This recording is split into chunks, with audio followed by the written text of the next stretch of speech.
Di sini akan ini dulu deh. Kita akan mencoba mengenali yang pertama adalah yang namanya software development methodology. Nah, jadi di software development methodology ini ada dua pendekatan atau dua approach file. Yang pertama itu ada tradisional dan yang kedua itu ada agile.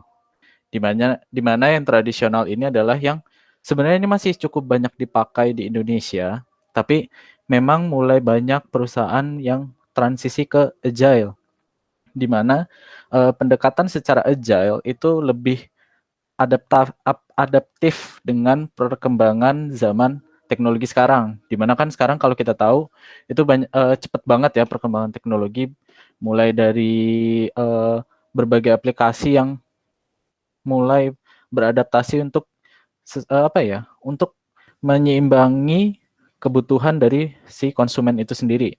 Nah, yang pertama kita akan membicarakan tentang ada tradisional terlebih dahulu nih, di mana tradisional method ini itu dia mempunyai dua karakter, di mana yang pertama itu adalah command and control, dan yang kedua itu adalah life cycle model. Jadi ini yang tradisional itu masih menggunakan command and control dan juga life cycle model. Di mana untuk agile approach itu sendiri dia sudah menggunakan leadership and collaboration serta evolutionary delivery model. Di mana agile ini dia sudah menyebutkan kata collaboration di sini, di mana kolaborasi itu sendiri kita tahu bahwa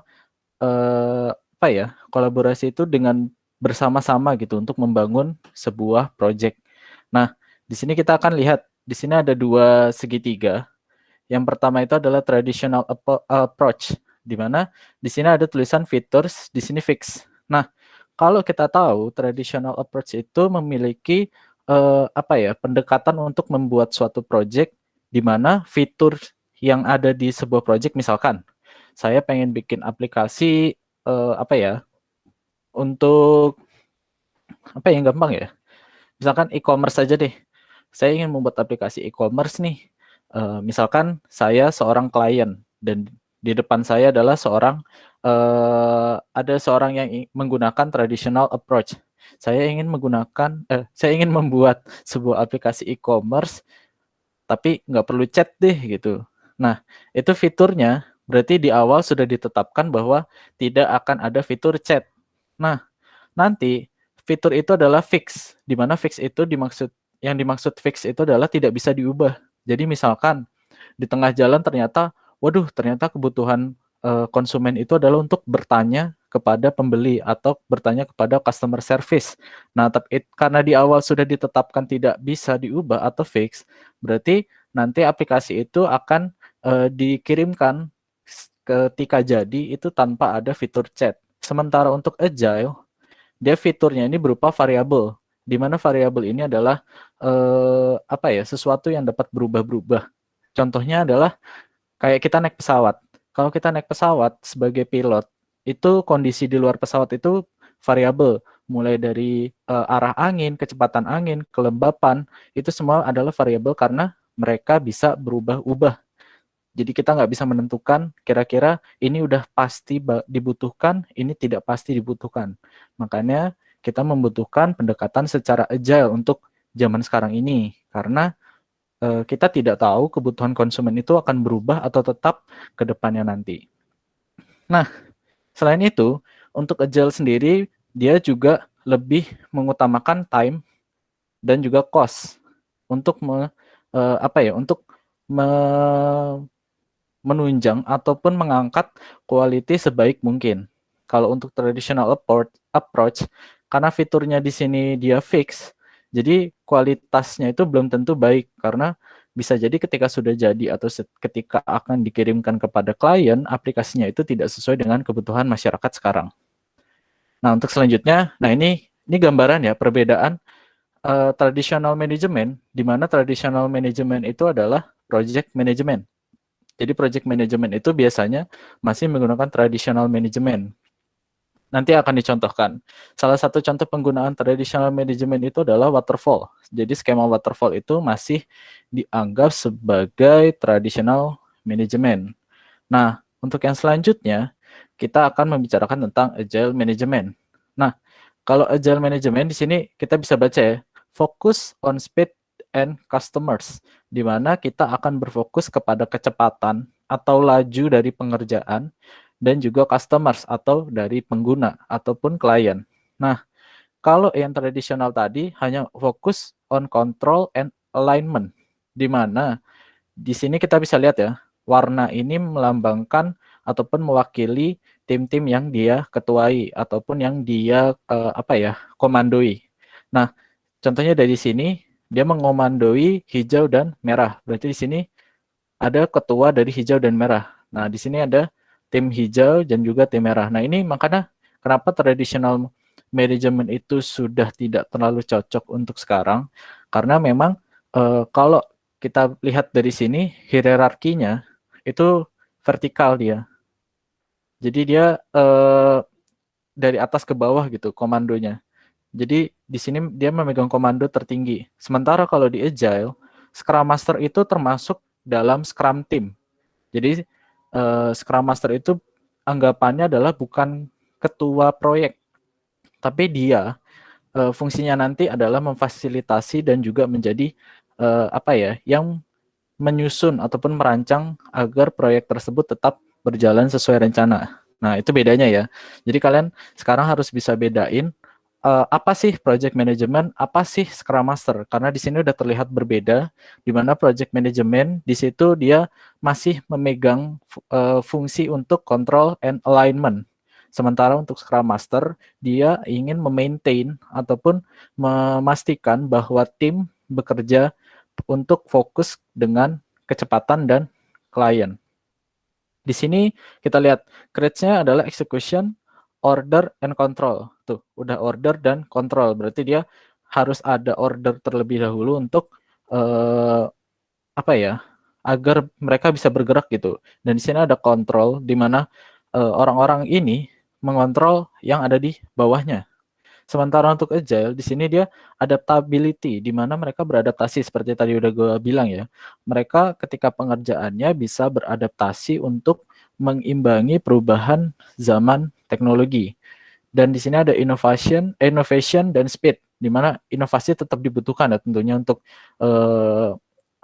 abad sekarang, karena banyak banget yang sekiranya itu kita perlu inovasi agar masyarakat ataupun customer nantinya itu lebih tertarik menggunakan aplikasi yang kita pakai. Jadi nggak sia-sia gitu loh kita buat dan tujuan dari klien itu terpenuhi. Sementara untuk speed, di sini berusaha Scrum Team itu akan berusaha untuk tetap fokus agar pengerjaannya itu sesuai dengan perencanaan. Kenapa harus fokus dengan waktu? Nah, nanti kita akan bicarakan.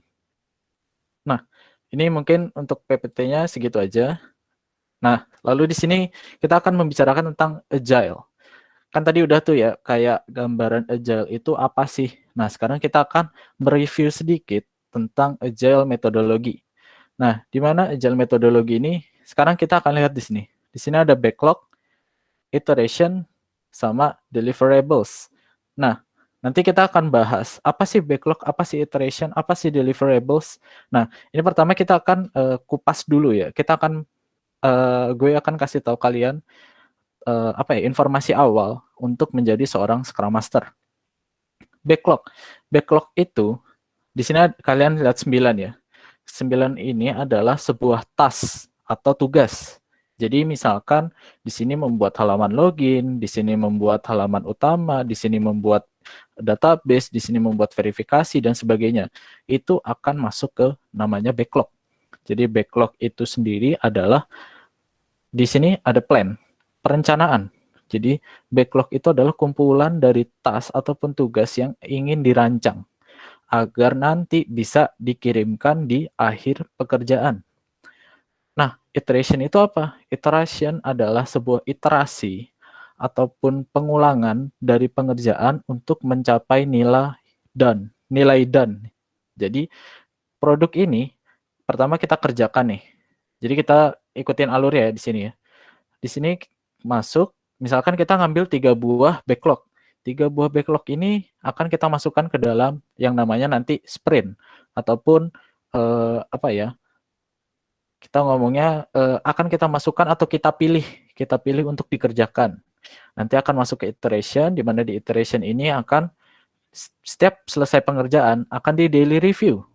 Apakah 3 task yang kita pilih ini sudah cukup baik ataupun belum. Jadi nanti di review ini akan dinilai akan dinilai apakah tas-tas ini memang sudah mencapai nilai done ya, done ataupun selesai. Nah, itu nanti kita ulang terus nih selama proses sprint itu berlangsung. Mungkin nanti kalian bingung ya, ini sprint itu apa sih? Nah, ntar kita bahas kok. Nah, ini pokoknya misalkan sudah selesai ataupun sudah disepakati mencapai nilai done, dia akan dikirimkan. Jadi di sini sudah selesai. Itu namanya agile, di mana kita tidak perlu memastikan fitur yang ada di awal itu bisa jadi hilang, bisa jadi ditambahkan. Jadi memang adaptasinya tuh baik gitu untuk agile metodologi. Yang selanjutnya, nah ini mungkin kalian akan mulai sedikit lebih paham. Dimana kalau di sini kita akan menggunakan waterfall ya. Jadi metode waterfall itu tadi kita bilang menciptakan fitur di awal dan tidak bisa diubah sampai pekerjaan atau aplikasi ini dikirimkan atau selesai. Jadi ketika fitur sudah ditentukan, maka di sini akan dikerjakan terus. Dia akan dikerjakan terus, nggak mau tahu ada apapun yang terjadi, pokoknya dikerjakan terus. Dan dia memiliki tingkat resiko yang tinggi. Nah, kalian lihat segitiga yang warna hijau toska ini, itu dia adalah besarnya risiko dari waterfall. Sementara di sini kita lihat planningnya ada di atas sini. Tapi dan ada planning di sini dan goal-nya ada di sini. Tapi karena ada kesulitan dan sebagainya macamnya, malah nantinya bisa jadi tidak sesuai dengan planning yang diinginkan. Itu namanya itu adalah suatu resiko dari waterfall ataupun metode air terjun. Harusnya mungkin untuk yang pernah proyekkan pernah belajar ya. Nah, sementara untuk agile di sini kalian bisa lihat di mana agile itu sendiri dia perlahan-lahan, di mana iterasi. Kalian bisa lihat di sini, decision are made continuously and validate. Di mana setiap pekerjaan yang kita kerjakan, misalkan kita udah selesai nih, kayak tadi, diiterasi dulu, diolah. Jadi risk-nya ataupun resikonya kalian bisa lihat di sini segitiganya kecil kan? Karena dia mengerjakannya sedikit demi sedikit dan bisa beradaptasi. Jadi risikonya di sini akan kecil. Jadi setiap selesai pengerjaan ini bisa ataupun paket yang tadi seperti ini bisa dikirimkan. Jadi kita ngerjain 3, diiterasi, dikerjakan, sudah direview, oke, sudah dianggap done, maka akan dikirimkan. Sama seperti ini, kita kerjakan, direview dulu, diiterasi, kalau sudah selesai kita kirim. Seperti itu, jadi dia ngirimnya tuh kayak paket-paket kecil. Tapi untuk mencapai goals itu resiko yang risiko yang ada itu lebih diminimalisir ataupun lebih kecil ketimbang menggunakan waterfall. Nah, kenapa sih kita harus menggunakan metode agile? Kayak di sini, kalian bisa baca. It's faster, better communication, continuous feedback, transparency, dan flexible. Jadi untuk kecepatan, kenapa dia bisa cepat? Kalian bisa baca sini. Unlike traditional method, without having to go through sequential development phase. Nah, jadi agile itu akan mendapatkan increment pertamanya dalam berapa minggu. Jadi dia kalau kalian mengerjakan waterfall itu kan tidak bisa dilihat prosesnya ataupun mana bagian yang sudah kelar. Namun untuk agile karena kita pengerjaannya sedikit demi sedikit, maka kalian akan terlihat, oh aplikasinya misalkan fitur halaman utamanya sudah jadi nih. Oh sekarang minggu selanjutnya fitur chatnya udah jadi nih. Misalkan minggu ketiga fitur pembayaran udah jadi nih. Nah itu adalah agile method. Jadi kalian sudah bisa melihat perkembangannya dalam waktu hanya beberapa minggu ketimbang sampai selesai terlebih dahulu seperti tradisional tadi. Nah, lalu di sini ada better communication, di mana setiap proses di sini, kita di sini aja, setiap proses review, mereka develop Scrum team itu akan saling ngobrol ataupun mereview pekerjaan yang sudah mereka kerjakan pada hari itu. Nah, makanya kenapa kita ngomong better communication, karena komunikasi ketika misalkan ada laporan permasalahan izin atau permasalahan lisensi yang udah nggak berlaku nih. Nah, itu bisa diselesaikan hari itu juga tanpa harus mendelay ataupun memanjangkan waktu yang sudah ditentukan dari klien. Terus continuous feedback. Continuous feedback tadi, karena kita akan mereview setiap hari, jadi aplikasi yang sudah kalian bangun ataupun yang sudah jadi itu akan terus diberikan feedback ataupun masukan-masukan baru untuk memberikan perkembangan ataupun menambah fungsi dari si aplikasi yang 3 ini misalkan. Kayak gitu. Makanya continuous feedback ini sangat baik untuk sebuah produk. Lalu transparansi. Karena dia saling ngobrol terus di awal, kita akan mencapai transparansi pekerjaan yang ada. Dan klien pun boleh tahu gitu. Hak klien untuk tahu pekerjaannya sudah sampai mana akan mudah kita sampaikan. Kayak tadi yang gue bilang, misalkan klien nanya, udah minggu pertama nih, boleh tahu nggak pekerjaannya sampai mana gitu. Nah, kalian sudah bisa bilang, oh untuk minggu ini kami sudah mengerjakan ini nih, dan ini sudah sesuai target yang kami tentukan di awal sprint minggu pertama, kayak gitu. Dan fleksibel, kayak tadi, kenapa fleksibel sih? Karena dia bisa berubah ataupun beradaptasi dengan kemajuan zaman pada proses pengerjaannya. Nah, seperti ini. Jadi dia mencicil-cicil terlebih dahulu. Jadi ketika cicilan pertama dia dikerjakan dan ada perubahan, misalkan awalnya kita tahu kalau ini misalkan aja ya, awalnya si tim itu tahu kalau e-commerce hanya digemari di Android. Itu misalkan. Tapi ketika pertengahan pengerjaan ada info baru bahwa pengguna e-commerce ataupun peminat e-commerce di iPhone itu menaik tajam gitu, naik pesat.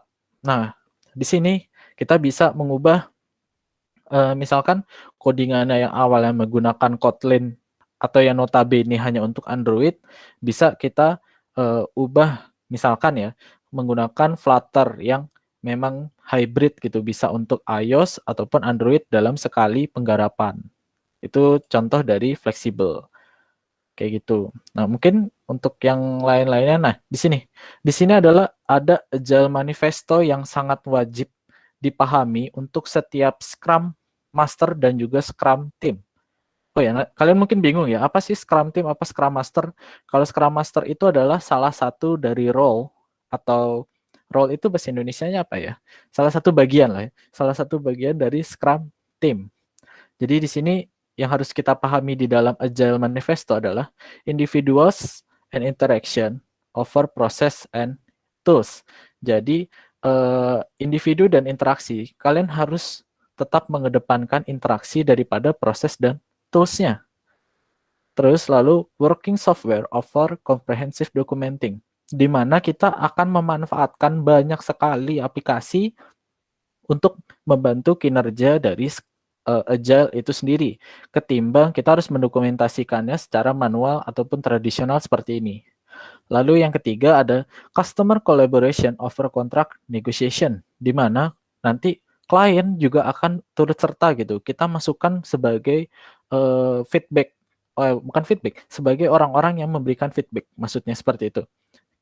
Makanya kita bilang customer collaboration, di mana customer ini akan diikut sertakan untuk menilai aplikasi atau perkembangan aplikasi yang sudah kita buat, ketimbang contract negotiation. Jadi kalau contract negotiation kan misalkan sudah A ya A, nggak bisa B, C, karena kan kontraknya sudah ada. Kalau misalkan menambah pekerjaan, berarti kontraknya harus berubah atau ditambahkan lagi. Nah, di sini responding to change over following a plan. Nah, ini tadi kenapa Agile itu adaptif?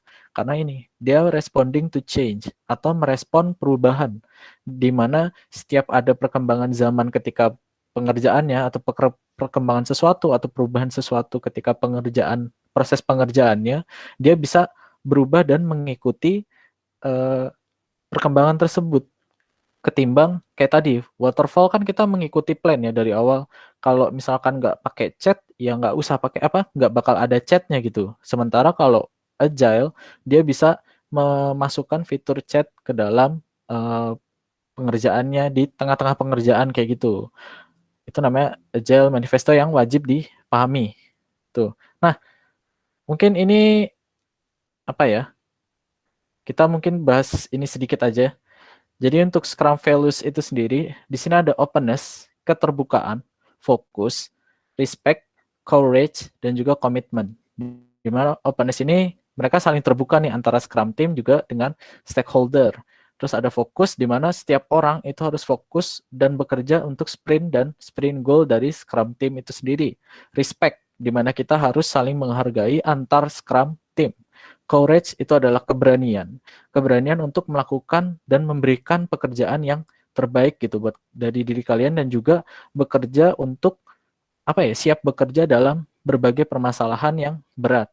Kalau komitmen, nah kayak tadi, komitmen itu adalah suatu niat untuk memberikan ataupun mewujudkan dari sprint goals itu sendiri. Nah, sekarang kita akan mulai masuk ke ini, the rules of game dari Agile Method. Jadi, yang pertama di sini ada rules. Rules itu atau apa sih ngomongnya rules itu ya? Pokoknya lupa sendiri gue. Kalau roles itu atau bagiannya itu ada 3. Product owner, development team, dan juga ada Scrum Master. Nah, di sini Scrum Master merupakan bagian dari Scrum Team. Jadi roles ini atau yang warna biru ini adalah Scrum Team. Nah, di sini ada artifacts, di mana artifacts itu ada product backlog, yang tadi kita omongin backlog, sprint backlog, dan juga ada product increment. Lalu yang terakhir di sini ada events, di mana events ini ada 5. Ada ini kalian bisa baca sendiri, sprint, sprint planning, daily scrum, sprint review, dan sprint retrospective. Nah, mulai dari sini kita akan mulai masuk ke dalam Scrum, penjelasan dari Scrum Master itu sendiri. Whoops, oke. Nah, pertama Scrum Role, di mana di sini akan ada rincian dari Scrum Team yang ada yang akan bekerja secara swakelola atau mereka bekerja secara self management. Nah, di sini ada 3. Yang pertama Scrum Master, bertanggung jawab mengenalkan dan menyokong penggunaan Scrum dengan membantu menjelaskan teori, praktik, aturan, dan tata nilai Scrum. Jadi Scrum Master itu ada sebagai figurnya dia tuh banyak. Bisa jadi fasilitator, bisa jadi teacher, bisa jadi mentor, bisa jadi teman, bisa jadi sahabat dalam Scrum team. Jadi dia tuh apa ya? Butuh orang yang memang berpikiran secara terbuka dan bisa memandang ataupun memiliki visi yang baik gitu untuk ke depan. Jadi karena dia juga harus punya leadership yang baik karena di sini yang pertama bertanggung jawab mengenalkan dan menyokong penggunaan dari Scrum. Jadi kalian akan mengenalkan Scrum ataupun Scrum ini yang kita kenalkan maksudnya Scrum Framework ya. Scrum Framework itu adalah bingkai kerja dari Scrum. Jadi bingkai kerja Scrum itu dikelola oleh Scrum Team yang diisi oleh Scrum Master, Product Owner, dan Development Team. Jadi sampai sini paham dulu ya. Kalau misalkan ada yang nggak paham boleh disela kok. Takutnya udah terakhir baru ntar lupa lagi nanyanya. Jadi Scrum Master ini tadi diulangi bertanggung jawab untuk mengenalkan dan menyokong penggunaan Scrum dengan membantu menjelaskan teori, praktik, aturan, dan tata nilai Scrum. Jadi Scrum Master bertanggung jawab untuk mengenalkan kepada Product Owner dan juga kepada Development Team dan juga nanti akan ada pengenalan kepada klien itu tentang Scrum ataupun metode yang kita gunakan dengan menjelaskan teori, praktik, aturan, dan tata nilai Scrum. Lalu yang kedua ada product owner. Nah, mungkin balik dulu ya. Kak, Scrum Master itu wajib bisa ngoding nggak sih? Enggak. Itu enaknya. Jadi Scrum Master itu nggak wajib bisa ngoding. Karena Scrum Master itu idealnya bisa ditempatkan di banyak bidang. Bisa perbankan, bisa bisnis, bisa IT, bisa juga skala kecil misalkan kalian untuk self management itu juga bisa. Jadi kalian nggak wajib bisa ngoding. Jangan mentang-mentang dari tadi ngomongin e-commerce ataupun kita sebagai teknik komputer terus wah ini wajib bisa ngoding nih. Enggak kok. Jadi Scrum Master enaknya di situ. Lalu selanjutnya product owner nih. Kita akan kembali lagi ke product owner, di mana product owner ini bertanggung jawab untuk memaksimalkan nilai bisnis dari produk yang dihasilkan oleh development team. Jadi product owner ini adalah seorang yang apa ya kita bilangnya tuh sangat pro gitu, pro dan ahli dalam bidangnya.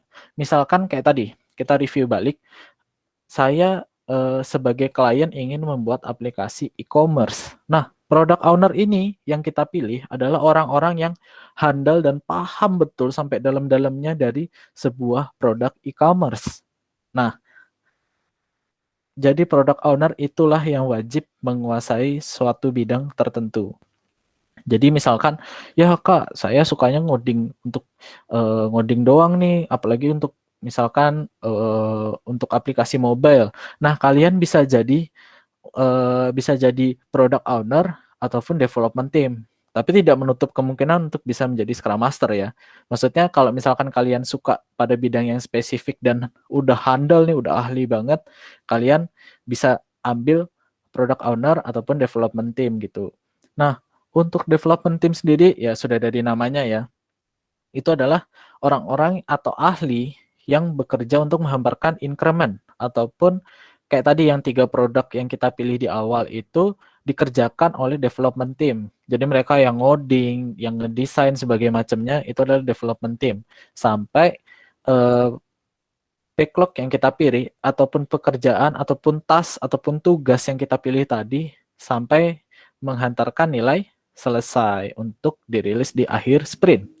Seperti itu. Sampai sini paham ya? Kalau nggak ada yang nggak paham, boleh disela kok, nggak apa-apa. Nah, yang pertama, Scrum Role adalah Scrum Master. Kita di sini punya 3 tugas sebagai Scrum Master. Ada layanan kepada Product Owner, layanan kepada Development Team, dan juga kepada organisasi. Organisasi ini adalah stakeholder ya. Stakeholder itu kalau ada yang nggak tahu adalah orang yang bertanggung jawab ataupun penanggung jawab dari si klien. Seperti itu. Nah, sekarang kita akan membicarakan tentang melayani product owner dalam bentuk, nah kita baca dulu mungkin banyak, cuman ini cukup penting, memastikan tujuan ruang lingkup dan ranah produk dipahami sebaik mungkin oleh semua orang di dalam Scrum Team. Jadi, biar kita nggak konslet ataupun stuck di tengah jalan, kita sebagai Scrum Master harus memastikan bahwa orang-orang yang ada di dalam Scrum Team tadi, yang tadi, nah ini Scrum Role ini kita bisa sebut Scrum Team ya, itu memahami Scrum Framework. Terus yang kedua menemukan teknik yang paling efektif untuk mengelola produk backlog. Nah, jadi Scrum Master itu akan berdiskusi dengan product owner untuk menentukan kira-kira teknik ataupun metode pengerjaan yang seperti apa sih yang efektif untuk menyelesaikan tugas yang diberikan dari si klien. Misalkan kayak tadi, saya pengen aplikasi e-commerce yang bisa di Android dan iOS dong. Nah, itu permintaan dari klien. Scrum Master akan bertanya kepada product owner. Misalkan, kita singkat aja PO ya. PO, si klien minta yang kayak gitu tuh. Kira-kira menurut lu gimana ya menyelesaikannya? Nah, nanti product owner yang akan memberikan saran. Oh, kita kerjainnya pakai Flutter aja yuk. Flutter kan bisa buat iOS dan Android. Nah, itu adalah salah satu bentuk melayani product owner. Lalu yang ketiga, membantu Scrum Team untuk memahami perlunya produk backlog item yang jelas dan padat. Jadi product owner ini adalah orang yang akan bertanggung jawab terhadap produk backlog item. Nah, nanti akan dijelaskan ya. Mungkin ini banyak kalimat-kalimat asing yang apa sih itu product backlog, apa sih Scrum backlog dan sebagainya macam, sprint backlog dan sebagainya macamnya. Nah, jadi karena tadi udah diingatkan ya, product owner adalah seorang yang ahli atau handal dalam bidang yang kita pilih gitu. Misalkan kayak tadi aplikasi e-commerce, nah si PO ini adalah orang yang sangat ahli dan tahu gitu bentuk bagaimana menyelesaikan ataupun membuat sebuah produk e-commerce. Makanya dia yang harus memastikan bahwa produk backlog item itu yang dibuat jelas dan padat. Lalu memahami perencanaan produk di dalam lingkungan empiris. Jadi si product owner ini akan menjelaskan ataupun memaksimalkan pengetahuan tentang produk yang ingin kita buat kepada Scrum Team. Pokoknya sejenis itu. Pokoknya pekerjaannya nggak jauh-jauh dari produk yang ingin kita buat. Terus di sini memastikan PO paham bagaimana mengelola produk backlog yang memaksimalkan nilai bisnis. Jadi kita juga sebagai Scrum Master akan membantu product owner untuk paham gitu. Ini loh penulisan produk backlog yang dapat apa ya? Dapat dengan baik menghantarkan nilai increment dan seperti itu. Lalu yang selanjutnya memahami dan mempraktikkan agility di mana agility ini adalah sebuah apa ya? Kecepatan ataupun kemudahan mobilitas ataupun pergerakan. Jadi Scrum Master akan membantu product owner untuk apa ya? Membuat produk backlog yang mudah untuk diimplementasikan dan mudah untuk diterapkan dan juga mudah dimengerti oleh seluruh Scrum Team. Jadi agar mobilitasnya itu tidak terkendala. Lalu yang terakhir memfasilitasi acara-acara Scrum bila diminta ataupun dibutuhkan. Nah, acara-acara Scrum ini maksudnya Scrum event ya, yang tadi ada 5. Itu nanti akan kita bahas. Nah, di sini melayani development team dalam bentuk, jadi kita akan membimbing juga nih, tuh. Tadi udah sebagai teacher, mentor, sekarang kita juga membimbing development team nih agar dapat swakelola dan lintas fungsi. Maksudnya swakelola di sini adalah mereka bisa menyelesaikan dan mengerjakan tugas itu secara mandiri gitu dan juga lintas fungsi. Bisa jadi misalkan kita tahu nih ada seorang development team yang handal di bagian back end dan front end. Tapi misalkan kita taruh dulu nih orang ini sih di back end. Tapi ternyata ketika pengerjaannya, ketika bagian dia sudah selesai, namun front end yang kesulitan, kita bisa menyuruh dia untuk membantu front end terlebih dahulu. Kayak gitu. Makanya kita harus punya observasi yang baik gitu sebagai Scrum Master. Terus yang kedua adalah membantu development team untuk menghasilkan produk yang bernilai bisnis tinggi.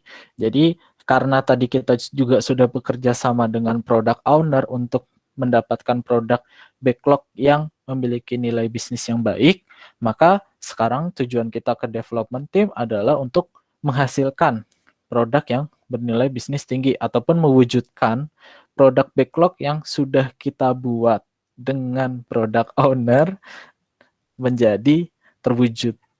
Ya, mungkin agak pusing ya. Menghilangkan hambatan yang memperlambat perkembangan pekerjaan development team. Nah, ini hal yang menarik sebagai Scrum Master, di mana di salah satu Scrum event itu ada yang namanya sprint retrospektif. Jadi sprint retrospektif ini adalah sprint yang dilakukan, acara yang dilakukan di akhir sprint, di mana apa ya kita ngomongnya tuh sprint retrospektif ini adalah waktu curhat seperti itu. Waktu curhatnya development team kepada Scrum Master. Misalkan di bagian front end ada masalah yang membuat pekerjaannya itu mepet banget sama deadline. Kita tanya, wahai orang-orang di front end, kenapa nih? Ada masalah apa kalian? Kok kerjanya sampai mepet deadline banget? Terus kita suruh aja nih, kita suruh mereka untuk buka-bukaan, ngobrol aja. Karena tadi salah satu fungsi dari Agile ataupun Agile Manifesto adalah individuals dan komunikasi. Nah, mereka bisa saling terbuka juga, bilang misalkan, oh, maaf Pak, saya agak nggak suka nih kerja sama si B, kata si A.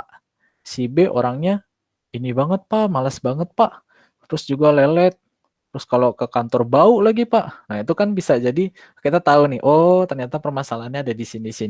Nah itu adalah salah satu fungsi untuk fungsi dari Scrum Master melayani development team. Itu menghilangkan hambatan. Yang keempat, memfasilitasi acara-acara Scrum yang bila diminta atau dibutuhkan. Nah, itu juga salah satu fungsinya ya. Jadi development team bisa hadir apabila diminta ataupun dibutuhkan. Yang terakhir itu membimbing development team di organisasi di mana Scrum belum sepenuhnya dipraktikkan dan dipahami. Nah, ini fungsi dari Scrum Master adalah menjelaskan menjelaskan tentang Scrum framework kepada development team ataupun kepada Scrum team. Jadi karena kan kayak tadi udah gue bilang, banyak orang yang belum tahu nih Scrum apa sih Scrum gitu. Scrum, Scrum apaan itu Scrum. Nah, itu kita sebagai Scrum Master akan membantu untuk membimbing dan memfasilitasi untuk menjelaskan kepada orang-orang yang terkait di dalam Scrum team tentang apa sih itu Scrum. Jadi itu salah satu fungsi dari Scrum Master. Fungsinya banyak kan Scrum Master. Ya nanti ada salah satu quote yang sangat saya sukai untuk seorang Scrum Master. Lalu di sini ada melayani organisasi dalam bentuk, nah ini mungkin dibaca aja ya, karena ini emang teori aja sebenarnya. Memimpin dan membimbing organisasi dalam penggunaan Scrum, merencanakan implementasi Scrum, membantu pegawai dan pemilik kepentingan untuk memahami dan menggunakan Scrum, dan pengembangan produk secara empiris, membuat perubahan yang dapat meningkatkan produktivitas Scrum Team, dan bekerja dengan Scrum Master lainnya. Nah, di poin terakhir, bekerja dengan Scrum Master lainnya.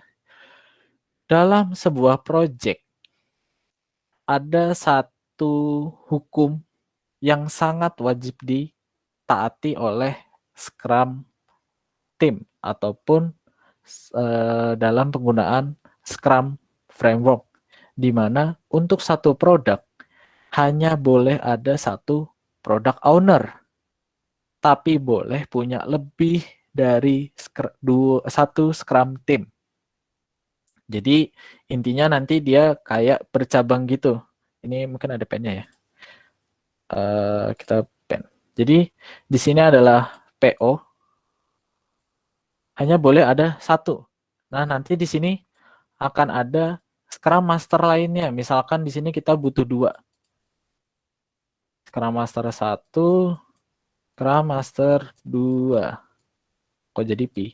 Nah, di sini akan ada development team. Sini juga ada development team. Seperti itu. Oh Kak, boleh ya kayak gitu? Boleh. Makanya kenapa dibilang agile method itu sangat cepat dan adaptif seperti ini. Contohnya gimana Kak penggunaan kayak gini? Contohnya itu banyak. Salah satunya adalah ketika misalkan kayak gini. Si klien yang ingin membuat aplikasi e-commerce tadi bilang dari misalkan ketika sudah mau misalkan kita ulang. Misalkan saya seorang klien yang ingin membuat aplikasi e-commerce. Saya kasih nih Scrum Team. Saya kasih kalian waktu 6 bulan ya. Ketika 6 bulan dan 3 bulan udah berjalan nih. 3 bulan berjalan, si klien ngomong, saya pengen nambah fitur, dong boleh nggak? Nah, salah satu fungsi dari Scrum Team adalah untuk mengiyakan perubahan yang diinginkan dari klien. Jadi kita mau nggak mau, oke boleh. Nah seperti itu, ikhlas nggak ikhlas. Itulah Scrum Framework. Misalkan dalam waktu 3 bulan tersisa, si klien itu mintanya muluk-muluk nih. Banyak banget. Wah, Scrum Master pertama bilang, wah kayaknya nggak mungkin nih kalau dikerjain, batas waktunya mepet banget. Tapi nanti dia bisa berkoordinasi dengan PO. Ntar ngomong sama PO, gimana nih PO untuk pengerjaannya kira-kira baiknya butuh orang lagi apa gimana, apakah ada yang bisa dipangkas atau gimana-gimana. Terus misalkan PO bilang, wah nggak bisa, kita harus tetap sama plan yang di awal gitu. Nah, Scrum Master, kalian sebagai Scrum Master adalah orang yang menentukan keputusan setelah bertanya kepada PO ataupun berdiskusi kepada PO. Oh ya sudah, kalau gitu kita buat Scrum Team satu lagi yuk dengan Scrum Master yang berbeda. Nah, muncullah nih Scrum Master yang kedua, di mana dia akan bekerja secara paralel. Jadi ini kerjanya barengan mereka. Namun ada beberapa kondisi yang itu mungkin nanti ya, itu lebih agak advance sih sebenarnya permasalahan-permasalahan. Cuman sebagai informasi aja, Scrum Master dalam satu event, bukan satu event, dalam satu project itu bisa lebih dari satu, seperti ini ya. Tapi untuk PO wajib wajib banget nih, nggak boleh lebih, nggak boleh kurang, apalagi nggak ada PO-nya ya, nggak boleh. Pokoknya wajib, cuman boleh ada satu PO. Itu untuk informasi kalian. Nah, selanjutnya sampai sini paham ya Scrum Master. Memang kalau kalian lihat teorinya, wah menarik ya. Scrum Master itu lebih seperti apa ya? Kalau dalam sebuah acara itu mungkin kita ngomongnya divisi acara. Jadi bisa dibilang dia adalah otak yang merancang dan menyusun segala-galanya. Sebenarnya dalam pengaplikasiannya enggak ya, cuman teorinya, bukan teorinya ya, anggapannya seperti itu. Agar kalian punya gambaran. Yang kedua adalah product owner. Nah, product owner di sini kita baca satu-satu. Menyampaikan isi dari product backlog item secara jelas. Di mana product backlog item ini adalah tadi yang 3 item itu, ataupun yang 3 kotak yang di awal itu adalah mereka harus membuatnya secara jelas gitu agar mudah dipahami oleh development team dan juga Scrum Master. Kan kasihan ya misalkan tulisannya gini, pekerjaan yang ingin dikerjakan membuat halaman login. Lah, membuat halaman login doang. Kan kita butuh yang jelas ya, kayak misalkan apa aja nih halaman login yang kebutuhannya. Misalkan kalian mau login pakai email nggak? Kalau pakai email bisa pakai Yahoo, bisa pakai Gmail. Terus misalkan pakai akun media sosial, butuh pakai Facebook atau Twitter nggak? Terus juga butuh lupa password nggak? Butuh registrasi nggak di menu login? Nah itu harus jelas. Makanya di sini adalah salah satu fungsi dari si product owner untuk menyampaikan product backlog item secara jelas. Lalu di sini mengurutkan. Jadi mengurutkan itu apa sih? Itu dia harus memprioritaskan mana yang pekerjaan yang lebih penting terlebih dahulu. Jadi jangan awal-awal tiba-tiba pekerjaan yang esensial ataupun yang penting itu dilupakan. Jadi misalkan saya ingin membuat ini nih aplikasi e-commerce, tapi yang awal dikerjakan adalah membuat cara logout. Nah itu kan kita login aja belum ada halaman utamanya, belum ada halaman detail dan sebagainya macamnya, tapi udah ngerjain yang logout dulu. Nah itu makanya kita harus pintar-pintar sebagai product owner gitu, paham betul dari A sampai Z-nya sebuah produk. Yang ketiga itu mengoptimalkan nilai bisnis dari pekerjaan yang dilakukan development team. Kayak tadi misalkan ada yang kurang-kurang ditambahkan gitu sama si product owner. Lalu di sini ada memastikan agar produk backlog dapat dilihat transparan dan jelas untuk semua pihak dan menampilkan apa yang akan dikerjakan selanjutnya oleh Scrum team. Jadi produk backlog yang dibuat di awal ini itu harus dapat dilihat dan transparan. Jadi dalam Scrum Team ini tidak ada tutup-tutupan gitu. Misalkan saya dikasih bikin halaman login, tapi yang orang lain itu nggak boleh tahu gitu loh. Misalkan orang dari back end nggak boleh tahu isi apa sih yang mau dikerjakan sama si dikerjakan sama si front end. Tapi mereka boleh tahu kok si orang back end ini untuk apa ya? Untuk saran gitu loh. Jadi mereka bisa memberikan feedback ketika sprint review nanti. Dan yang keempat itu memastikan agar produk backlog dapat, ini udah ya, sorry. Yang kelima itu memastikan development team memahami produk backlog item hingga batas tertentu. Nah, jadi si development team ini mau diwajibkan agar memahami produk backlog item gitu. Sehingga batas tertentu, tapi maksudnya hingga batas tertentu itu adalah yang di luar development team itu nggak perlu gitu. Misalkan apa ya, banyak sih contohnya, cuman mungkin penerapannya agak advance ya. Karena kan tadi ini belum tentu dia nggak boleh tahu semua gitu. Tapi mungkin ada beberapa yang misalkan perizinan itu kan pasti ada development team yang nggak boleh tahu gitu. Itu urusannya si Scrum Master dengan si klien misalkan.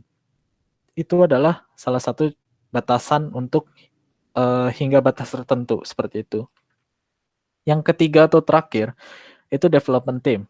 Nah, development team itu diberikan wewenang oleh organisasi untuk menyusun dan mengelola pekerjaan mereka sendiri gitu. Nanti kenapa sih bisa kita bilang mengelola pekerjaan mereka sendiri? Karena nanti akan ada contohnya ya. Di sini kita ketahui dulu aja tugasnya, bekerja kelola ataupun self management. Lalu di sini bersifat lintas fungsi. Jadi di sini kita baca mereka memiliki semua keahlian yang diperlukan untuk membuat increment. Jadi pada dasarnya development team itu terdiri dari apa ya? Beberapa ahli atau profesional yang dapat memegang kendali, misalkan untuk yang front endnya bisa untuk bagian A, B, C, D. Untuk bagian back end, mereka bisa bagian A, B, C, D juga. Ataupun misalkan full stack. Nah, itu juga bisa. Makanya di sini bersifat lintas fungsi. Jadi mereka bisa bekerja apa ya? Memiliki keahlian untuk ketika dibutuhkan gitu untuk mencapai nilai increment done ataupun increment selesai. Bentar ya, minum dulu.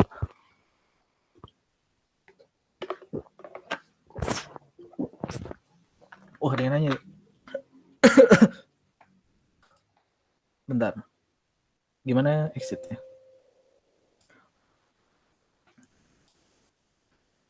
Ada yang nanya kah tadi?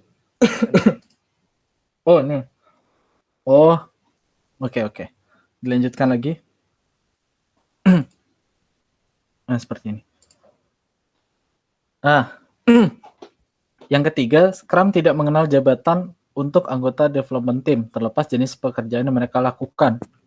Jadi untuk development team itu nggak ada tuh yang namanya ketua development team, wakil development team, sekretaris development team, itu nggak ada gitu. Jadi mereka ya rata kayak tadi yang di gambar awal yang di PDF yang kalian bisa lihat. Nah, di sini mereka rata statusnya. Scrum Master pun juga begitu. Mereka setara kok, Scrum Master, Product Owner dan juga Development Team itu setara. Jadi mereka saling berkolaborasi. Kalau di sini yang tradisional kan enggak kan. Di sini ada ketua atau project manajemennya, project manajernya, di sini ada apanya, di sini ada apanya. Nah, sementara di Agile mereka posisinya setara gitu. Terus kita balik lagi, mana tadi PPT-nya? Nah, terus terlepas dari terlepas dari jenis pekerjaan yang mereka lakukan, misalkan testing arsitektur profesional ataupun analis bisnis. Jadi kita nggak akan terlalu melihat jenis pekerjaan yang mereka lakukan gitu. Apa ya, di sini tuh karena kita tidak ingin ada apa ya ngomongnya, ada hierarki ataupun strata sosial gitu. Kayak kan saya ngerjain ini, harusnya saya nggak ngerjain bagian inilah. Nah, itu nggak dikenal. Jadi untuk Scrum mereka mengerjakan bagian yang sudah ditentukan aja. Makanya di sini bekerja secara kolaboratif ataupun kolaborasi ya. Jadi kalian benar-benar berkolaborasi dan saling bekerja sama untuk mengerjakan sesuatu tugas agar mencapai produk increment done ketika pengiriman ataupun delivery dari pekerjaan kalian. Lalu di sini ada setiap anggota development team bisa saja memiliki keahlian khusus dan fokus di bidang tertentu, tetapi tanggung gugat adalah milik seluruh anggota development team. Jadi misalkan ada orang yang, saya mau front end aja gitu, tapi giliran dikasih, padahal dia ngerti back end juga. Jadi, tapi karena dia nggak mau ngerjain back end, dan back end-nya terkendala ataupun apa ya, ada hambatannya. Nah, itu si development team lah yang akan bertanggung jawab semuanya. Jadi di sini benar-benar kalian nggak akan ada orang yang disalah-salahkan, nggak ada orang yang punya jabatan tertentu atau punya apa ya strata sosial sendiri lah. Kalian di sini sama dan setara. Nah, makanya di sini dibilang hasil sinergi dari tim ini akan mengoptimalkan efisiensi dan efektivitas development tim secara keseluruhan. Makanya sebuah development team itu biasanya diisi oleh orang-orang yang memang ada di satu kelompok gitu. Misalkan saya minta kelompok dari apa ya? Dari perusahaan tertentu yang bekerja di bidang pembuatan web misalkan. Nah, itu mereka biasanya sudah saling kenal dan tahu kelebihan dan kekurangan masing-masing anggotanya. Seperti itu. Makanya kita butuh sekali yang namanya sinergi untuk mengoptimalkan efisiensi dan efektivitas dari development team. Nah, untuk kalian yang sekiranya, aduh Kak, saya cuma bisa ngoding, nggak bisa nggak bisa ngontrol orang ataupun bukan kontrol lah ngomongnya, nggak bisa mengetuai orang gitu, nggak bisa mengetuai sebuah tim. Ya udah nggak apa-apa kalian bisa menjadi development team. Namun yang harus ditekankan di sini adalah kalian harus bisa bekerja sama dengan orang lain, saling terbuka, memiliki respect, dan juga memiliki keberanian dan juga komitmen. Seperti tadi Scrum Value, itu kalian juga harus punya. Karena apa ya? Contohnya adalah misalkan kalian kekurangan satu nih, kalian nggak punya respect, wah itu sulit. Jadi sebuah ilmu itu bisa dibeli dan diajarkan, tapi attitude itu nggak bisa dibeli dengan uang. Kalau kalian punya attitude yang jelek ataupun sifat yang buruk secara pribadi dan sikap ya, itu kalian akan susah sekali untuk diajak bekerja sama dengan orang gitu misal ataupun di apa ya rekrut. Kalian akan susah direkrut karena pekerjaan sekarang itu jarang banget yang butuh orang-orang dengan apa ya individualis gitu. Orang-orang yang individualis itu jarang. Kecuali kalian freelance. Kalau freelance pun kadang kalau tugasnya kalian dikasih sendiri ya nggak masalah sih. Cuman kalau disuruh kerja sama kan ya gimana ya kalian harus mawas diri gitu loh untuk menjadi seseorang development team. Sekarang kita lanjut ke Scrum Event. Scrum Event ini ada 5. Sprint, Sprint Planning, Daily Scrum, Sprint Review, dan Sprint Retrospektif. Nah, sprint itu, ini mungkin aku jelasin, gue jelasin secara singkat aja ya. Sprint itu adalah, yang kalian bisa lihat, batasan waktu dengan durasi 1 bulan atau kurang untuk mencapai increment dan atau selesai. Jadi, dalam buatan pekerjaannya, sprint itu adalah, misalkan gini, apa ya, kalian punya PR nih, ada 10 PR, tapi 10 PR ini akan dikumpulkan dalam waktu 1 bulan ke depan. Berarti dalam 10 PR ini, kalian akan menentukan mana aja PR, kita jangan ngomong PR deh, PR agak susah ya, tugas. Mana tugas yang akan diambil ataupun dikerjakan dalam 1 minggu ke depan. Karena tadi rentang waktu pengumpulannya 1 bulan, sekarang kita pendekin. Misalkan sprintnya dalam waktu 1 minggu. Jadi sprint itu maksimal biasanya berdurasi 1 bulan. Kurang boleh, tapi kalau lebih tidak disarankan. Jadi kalian maksimal itu 1 bulan.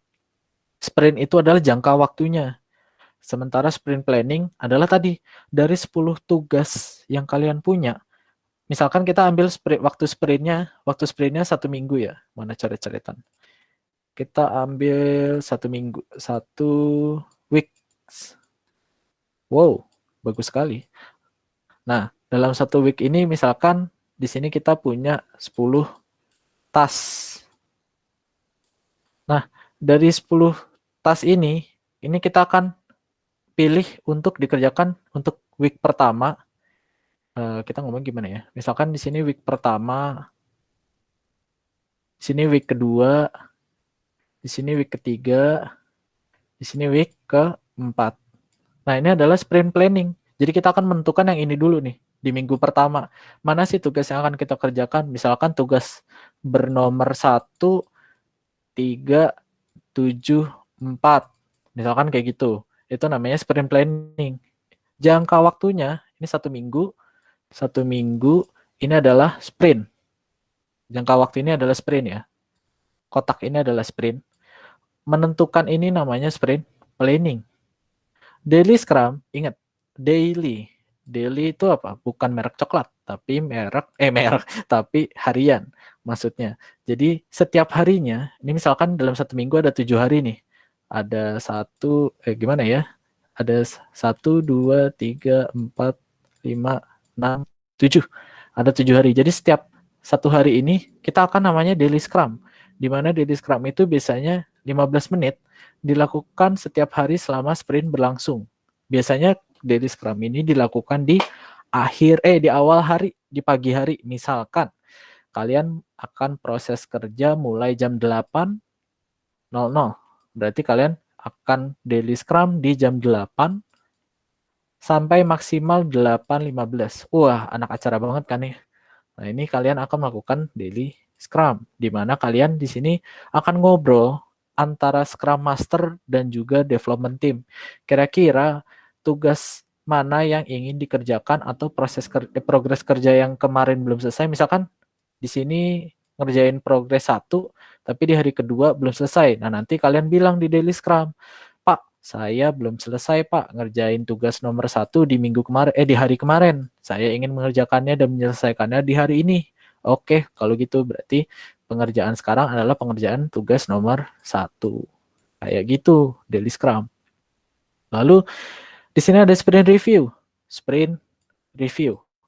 Sprint ya, ini di sini ngomongnya sprint. Jadi di akhir ini akan ada namanya sprint review di sini nih. Nah, ini sprint review. Singkat aja ya. Sprint review ini inspeksi, increment, dan mengadaptasi produk backlog bila diperlukan. Jadi di akhir sprint ini kita akan ngobrol. Pokoknya kita akan penuh dengan ngobrol-ngobrol terus ya pokoknya. Kita akan selalu ngobrol. Kira-kira dalam sprint yang kita lakukan dari tugas 1, 3, 7, 4 ini ada yang kurang apa enggak?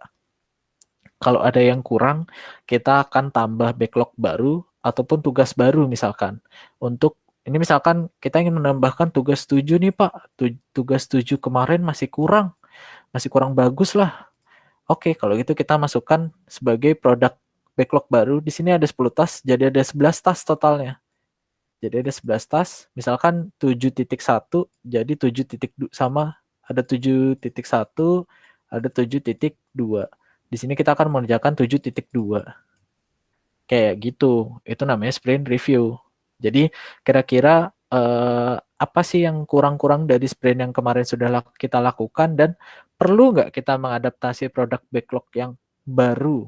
Misalkan, Pak, bukan tugas kemarin. Kayaknya kemarin kita dapat tugas baru deh, Pak. Ataupun misalkan ada perkembangan zaman baru nih, Pak, di mana penggunaan aplikasi ini lebih mudah, Pak. Oh ya udah, berarti tasnya bisa jadi berubah. Misalkan yang satu tadi, jangan satu deh, yang belum dipilih. Misalkan 5 nih.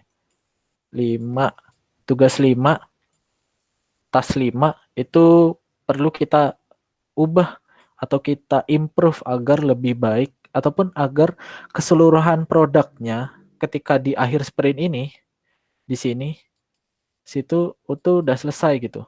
Udah selesai, lebih baik. Oke, berarti tas 5 ini akan kita modif. Ini contoh aja ya. Jadi tas 5 yang awalnya misalkan apa ya, ada suatu tugas misalkan membuat halaman loginnya atau membuat database-nya deh. Membuat database-nya awalnya misalkan pakai apa ya? Misalkan pertamanya pakai Firebase. Cuman ternyata Pak Firebase gini-gini Pak, lebih bagus pakai misalkan pakai API Post aja Pak, Postman. Oke, berarti ini diubahnya menjadi Postman. Ini contoh aja loh ya. Kayak gitu. Untuk di akhir sprint review bisa terjadi kayak gitu. Lalu ada sprint retrospektif. Nah, ini tadi. Sprint retrospektif ini adalah kegiatan bagi Scrum Team untuk menginspeksi dirinya sendiri dan membuat perencanaan mengenai peningkatan yang akan dilakukan di sprint selanjutnya. Kayak tadi, waktu curhatnya dari seorang Scrum Team. Jadi di sini orang-orang bisa curhat nih, kayak, apa yang tadi udah dibilang, saya nggak suka sama si ini, saya ada masalah keluarga, saya ada masalah keuangan, saya ada masalah sama pacar, makanya saya nggak produktif, itu bisa cerita di sprint retrospektif. Nah, ini mungkin agak nggak jelas ya, tapi ini secara tulisan udah lumayan kelihatan lah. Ini Scrum eventnya. Jadi di sini di awal tadi, ini product backlog. Product backlog pertama dipilih dari product backlog dipilih ke dalam sprint planning, lalu akan dilakukan daily scrum. Di dalam daily scrum ini, tadi kita bilang, misalkan udah milih task 1, 3, 5, 7. Nah, di sini di daily scrum, 1, 3, 5, 7 ini, 5, 7 ini akan ditanya nih sama Scrum Master. Jadi saya sudah berdiskusi dengan product owner bahwa hari ini kita akan mengerjakan task 1, 3, 5, 7. Kira-kira siapa yang mau ngambil task 1 nih, misalkan si A, B, D, E. Nah, ini misalkan. Nanti pengerjaannya ketika bekerja, nanti bisa jadi ada backlog refinement. Seperti tadi, yang ini nih. Ini namanya product refinement atau perbaikan atau pembaharuan dari sebuah backlog. Di sini bisa terjadi perubahan kayak tadi, karena kita fungsi atau tujuannya adalah adaptasi. Lalu di sini akan direview. Kayak tadi kita review sprintnya, kira-kira udah baik, berjalan dengan baik atau belum. Kalau misalkan ada kekurangan atau gimana-gimana, bisa disampaikan. Oh, ini untuk sprintnya dulu ya, bisa disampaikan gitu. Misalkan sprintnya, oh ini ada permasalahan di lisensi Pak, makanya kita ngaret gitu. Misalkan lisensinya udah habis atau misalkan kebutuhan izin. Misalkan kita pengen pakai pembayaran BCA nih, tapi kita harus izin dulu ataupun meminta apa ya, meminta kerjasama dengan BCA agar bisa pembayarannya dilakukan melalui bank mereka kayak gitu. Kalau di sprint retrospektif ini lebih bersifat pribadi kayak tadi. Kenapa seorang individu itu pekerjaannya tertunda? Nah ini kita ceritakan di sprint retrospektif. Lalu kita lakuin jalan terus sampai di sini ready nih, produk increment-nya udah bernilai dan nanti akan dicek sama PO, dan kalau udah memang sudah memenuhi kualitas yang standar yang sudah ditentukan akan dilakukan pengiriman. Jadi ini sudah dikirim 1357 ini. Kayak gitu sprint.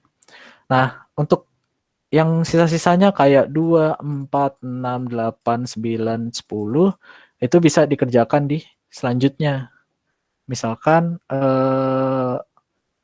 tugas 24 di sprint 2, 6, 8 di sprint 3, 9, 10 di sprint 4. Atau di minggu ya. Sprint kedua itu minggu kedua, sprint ketiga minggu ketiga, sprint keempat itu minggu keempat. Itu teori dari Scrum Event. Sekarang ke Scrum Artifact. Nah, di sini nih kita akan membicarakan tentang product backlog, sprint backlog, dan product increment. Gampangnya, product backlog itu adalah backlog berisi dari daftar kebutuhan yang diketahui dan dipahami saat ini. Jadi kayak tadi, kita nggak butuh fitur chat nih, karena sekiranya kayaknya nggak ada yang butuh ngobrol deh. Itu pertama produk backlog-nya tuh udah jadi list. Tapi itu nanti aja ya. Terus di sprint backlog kayak tadi, pertama kita buat task 1, 2, 3, 4, sampai 10. Lalu di sprint backlog itu adalah daftar produk backlog item yang terpilih untuk sprint. Nah kayak tadi, sini, ini namanya sprint backlog. Kayak gitu. Ini yang total semuanya, ini namanya produk backlog. Lihat kan tuh itemnya ada semua, cuman di sprint planning di sini ada yang diambil nih putih-putih ini. Putih-putih itu tandanya berarti sudah diambil ataupun terpilih untuk dikerjakan di dalam sprint pertama. Jadi bisa ya bedain sprint backlog dan product backlog. Kalau product backlog itu adalah berisi daftar kebutuhan semua daftar kebutuhan. Sementara sprint itu adalah yang terpilih untuk dikerjakan ke dalam sprint agar menghantarkan increment ataupun nilai done pada akhir proses atau akhir sprint untuk mencapai sprint goal. Nah, produk increment apa sih? Nah, itu manifestasi dari nilai sebuah produk backlog item yang sudah selesai. Jadi nilai done itu adalah produk increment yang ingin kita tuju. Atau di sini bisa kalian baca atau total nilai bisnis increment dari seluruh sprint yang sudah berlalu. Jadi produk increment ini adalah untuk menghantarkan nilai done. Nah, mungkin ini skemanya gimana sebuah produk backlog itu bisa diciptakan. Jadi produk backlog itu, nah ini kayak tadi, ada fitur, ada use case, user story, improvement, ataupun bug fixes. Yang pertama, ini product owner akan bertanya kepada stakeholder, karena kan di sini product owner yang sangat paham betul ya. Misalkan si stakeholder ini ingin aplikasi e-commerce, lalu ganti, misalkan si stakeholder ini sangat ingin membuat aplikasi e-commerce, maka konsultasinya ke product owner.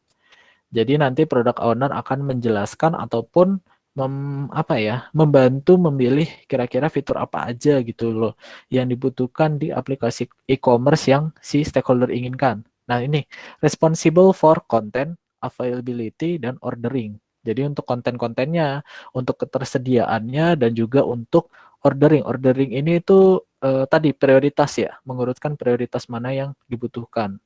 Lalu product owner juga bertanggung jawab kepada product backlog refinement, di mana product backlog refinement ini terdiri dari details, estimates, dan juga order.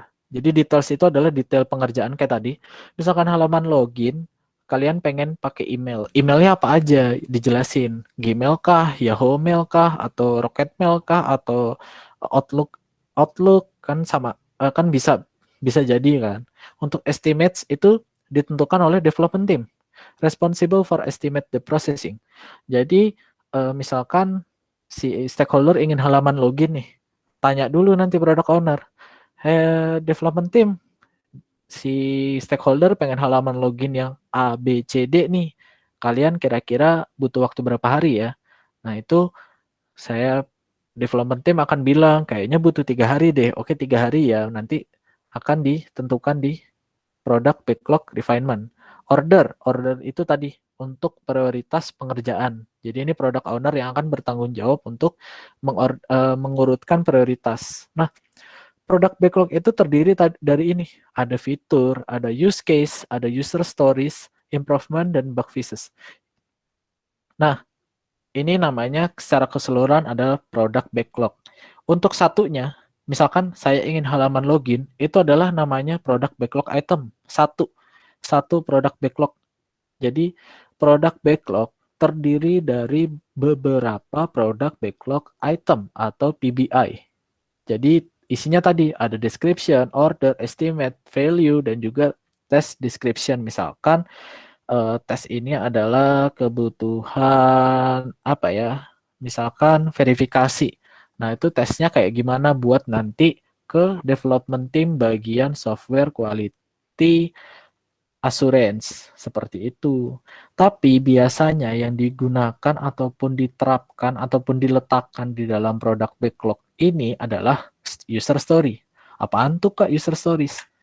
User stories itu adalah permintaan yang diucapkan gitu loh. Misalkan kayak gini. As a customer interested in these apps, I want to browse all the product so that I can choose and buy the products. Jadi sebagai seorang di sini isinya nggak harus customer ya, bisa jadi pokoknya seorang subjeknya. I want to, kamu mau ngapain gitu? Misalkan seorang customer, aku pengen browse nih atau mengeksplor semua produk. Jadi terus di sini ada objeknya. Kamu ngapain kalau bisa membrowsing semua produk? Jadi aku bisa beli dan aku bisa memilih nih produk yang sesuai dan membeli produk tersebut. Itu salah satu dari contoh user story. Tapi biasanya template-nya kayak gini. Nanti akan gue tunjukin ya untuk pengaplikasiannya. Oke, contoh kayak gini. Nah, di sini akan masuk nih. Oh, berarti dia ingin display one product. Kayak gitu. Nah, user story ini sangat sering. Bahkan mayoritas yang dipakai di dalam product backlog itu adalah user story. Jadi isinya bakal kayak gini. Nah, untuk Scrum Artifact itu, nah ini gambarannya aja ya. Ada fitur, fixes, dan technical work. Ini yang akan dimasukkan ke dalam product backlog. Product backlog itu adalah what to do, apa yang akan dikerjakan. Sementara sprint backlog adalah apa yang akan kita kerjakan ataupun ambil sekarang dan bagaimana mengerjakannya.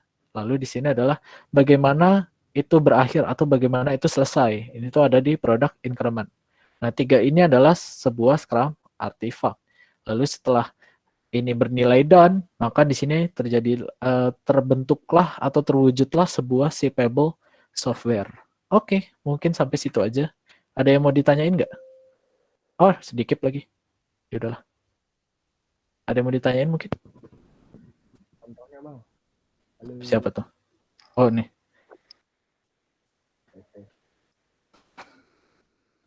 Ayo, ayo. Halo. Suaranya kecil. Oke. Dem.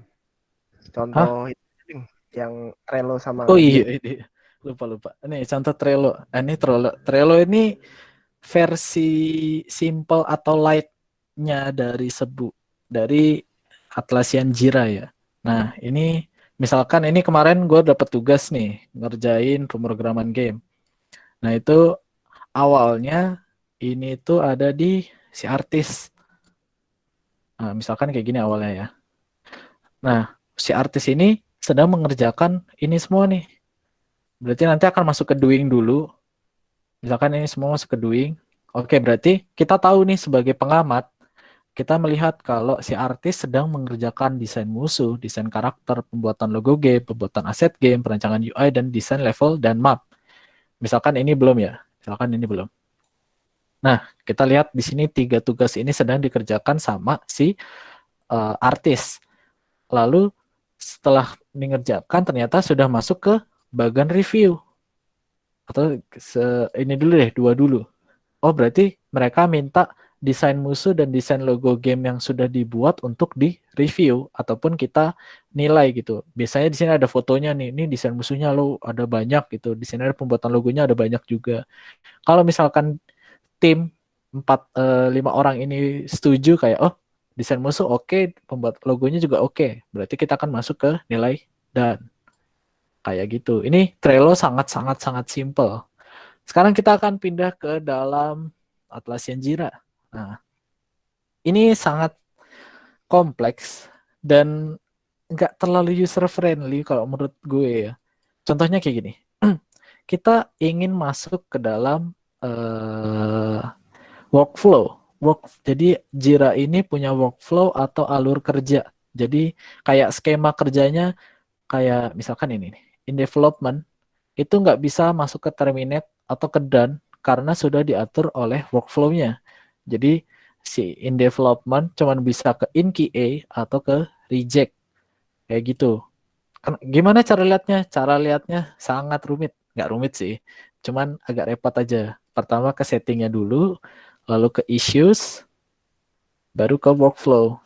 Harusnya ini dimudahkan sih, karena ini sangat esensial sekali ya fungsinya. Terus kita klik view, dan akan loading. Nah, kayak gini. Ini workflow-nya.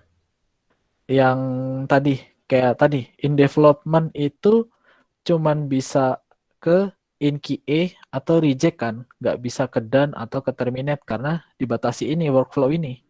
Kalau workflow-nya diubah, cara kerjanya yang tadi kolom-kolom kerjanya itu juga berubah.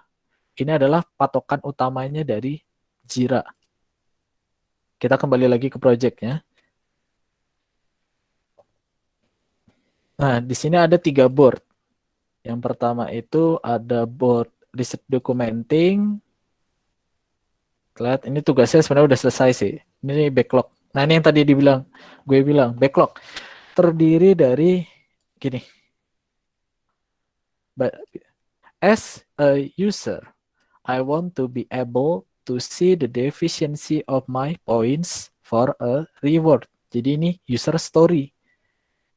Kayak gitu. Ini adalah makanya biasanya berupa user story karena ini adalah masukan atau permintaan dari si klien. Cuman karena ini contohnya cuman scam apa ngomongnya ya kemarin. Cuman apa ya? praktik lah ya. Kita cuman praktik aja, jadi kayak seakan-akan beneran ada gitu. Nah ini ada di sini masuknya. Ini Atlassian Jira. Lebih kompleks namun lebih apa ya? Lebih tertata lah. Nah, di sini ada Kanban board. Kalau kalian buat di sini ada Kanban board dan juga ada Scrum board. Di mana kalau Scrum ini yang tadi yang punya yang bisa menjalankan sprint. Kalau Kanban board cuman melihat kayak gini. Nah, ini kan Kanban board ya. Kalian cuman bisa melihat backlog tanpa bisa menjalankan sprint. Sementara di Ntar aku lupa ini yang mana ya yang pakai ini. Kalau nggak salah ini dah. Nah, kalau Scrum board itu dia bisa menjalankan sprint. Nah, kayak gini. Plan sprint. Kalian bisa misalkan kayaknya ini salah deh. Lagi jalan ya. Oh iya lagi jalan. Kita delete dulu misalkan. Udah kah? Nah, kita create sprint. Misalkan terus edit sprint. Oh, ini kok cuman gini ya. Bentar, kok nggak ada iniannya ya. Jangan berubah lagi. Apa ini? Oh, makin rumit sekali. Nah, salah satu contohnya ini nih. Ini banyak perubahan nih. Kayaknya kemarin nggak begini iniannya, sprintnya. Jadi Jira ini karena bisnisnya web ya, dia tuh sering banget melakukan update gitu. Contohnya kayak gini. Basic kemarin tuh kalau kita ngeklik sprint bakal ditanya dulu. Oh, apa ini dulu ya? Sabar-sabar. Kayak misalkan kita masukin produk backlog ini. Start sprint. Nah, ini kita cek durasinya. Di sini bisa 1 minggu, bisa 2 minggu, 3 minggu, 4 minggu. Karena tadi biasanya hanya berlangsung selama 4 minggu atau 1 bulan ya. 4 minggu itu hari kerja. Terus di sini startnya biasanya udah otomatis dihitung, misalkan 4 minggu. Nah tuh, udah canggih lah pokoknya. Di sana tulisannya, there are 20 working days in this sprint. Nah, kalian bisa start kalau mau start. Tapi ini cancel dulu ya, biar nggak berubah lagi. Kayak gitu. Ini namanya Jira, Atlassian Jira. Biasanya kalau kalian ingin menjadi seorang Scrum Master harus paham, nggak harus paham semua sih. Seenggaknya paham kira-kira fitur-fitur esensial yang kalian pakai gitu untuk melakukan pekerjaan sebagai seorang Scrum Master ini yang tadi. Dan ini lumayan gampang sih, cuman memang butuh adaptasi aja kayak tempat-tempatnya harus terbiasa untuk hafal gitu. Mungkin ada lagi yang ingin tanya? Ada tuh Dem. Halo. Ada tuh Dem dari ISNI. Bang mau tanya product Oh owner ya, sama project owner beda nggak Bang? kalau product owner itu yang project owner dulu deh lebih gampang jelasinnya. Kalau project owner itu biasanya yang punya proyek, empunya itu yang biasanya seorang klien itu bisa project owner. Kalau product owner itu yang misalkan project owner bilang saya pengen gini deh, misalkan ISNI mau bikin aplikasi eh, chatting. Nah, sebagai klien kamu yang menjadi project owner. Sementara product ownernya nanti adalah orang yang sudah handal betul sama aplikasi chatting. Misalkan dia orang yang pernah kerja di Line gitu. Nah, dia akan membantu Scrum Master untuk ngebuat atau membuat aplikasi chatting tersebut. Jadi dia udah tahu nih, oh kalau aplikasi chatting itu menurut data kami kita butuh fitur mengakses galeri, kamera, telepon, video call agar eh, memenuhi kebutuhan dari si klien itu product owner. Pokoknya yang tahu-tahu itu. Nah, project owner biasanya cuman yang ngasih empunya aja, yang punya, yang ngasih pembayaran, yang minta-minta fitur. Nah, itu bisa project owner. Jelas ya? Ada lagi yang mau diiniin nggak? Ditanyain? Nah, tuh, Jira rumit kalau build dari awal. Emang bener.